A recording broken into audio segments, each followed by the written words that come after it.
উত্তপ্ত হয়ে উঠেছে পাকিস্তান। দেশটির সাবেক প্রধানমন্ত্রী ইমরান খানের মুক্তি, সরকারের পদত্যাগ ও সংবিধানের ২৬তম সংশোধনী বাতিলের দাবিতে রাজধানী ইসলামাবাদ অবরোধ করেছে পিটিআই সমর্থকরা। ইতিমধ্যে ইমরান সমর্থকদের ছত্রভঙ্গ করতে গুলি ছুড়েছে দেশটির নিরাপত্তা বাহিনী। তবে গুলি উপেক্ষা করে এগিয়ে যাচ্ছে পিটিআই সমর্থকরা। কাতার ভিত্তিক সংবাদ মাধ্যম আল জাজিরা জানিয়েছে, বিক্ষোভকারীদের ছত্রভঙ্গ করতে পার্ক রেঞ্জার্সের সদস্যরা স্বয়ংক্রিয় আগ্নেয়াস্ত্র থেকে গুলি এবং কাঁদানে গ্যাস ছুড়েছে। কাঁদানে গ্যাসের শেলের ব্যবহারে বিক্ষোভকারীরা কিছুটা পিছু হটলেও পরবর্তীতে আবারও ডিচোকে ফিরেছেন। ফলে ইসলামাবাদে চরম উত্তেজনাপূর্ণ পরিস্থিতি তৈরি হয়েছে। এবার ব্যাংকও আপনার হাতের মুঠোয়। Balance transfer, mobile recharge, bill pay থেকে শুরু করে যা চান সব হবে এক মুহূর্তে। NRBC planet.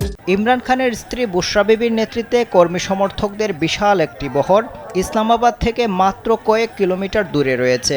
খাইবার পাখতুনখোয়া প্রদেশের মুখ্যমন্ত্রী ও পাকিস্তান তেহরিক ইনসাফের নেতা আলী আমান গান্দাপুর পিটিআইয়ের দাবি পূরণ না হওয়া পর্যন্ত কর্মী সমর্থকদের ডিচোকে অবস্থান কর্মসূচি পালনের ঘোষণা দিয়েছেন। ভয়াবহ এই অবস্থায় দুশ্চিন্তায় পড়েছে শাহবাজ সরকার।